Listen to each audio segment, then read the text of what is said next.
అమ్మమ్మో నేనేమి వింటేనమ్మా, వాకిళ్ళ నిలిచింది వాస్తవమా? ఇన్నాళ్ల గాయాలు మాయమమ్మా, అచ్చంగా ఈ రోజు నాదేనమ్మా. కన్న ప్రాణాలు ఉల్లాస తోరణమాయేనమ్మా, కంటి చెమ్మల్లోనూ నేడు సంతోష ఛాయలమ్మా.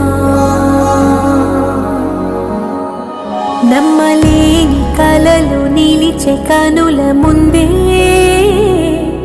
ఈ నిజము చూసి కాలమిప్పుడు కదలను అంది.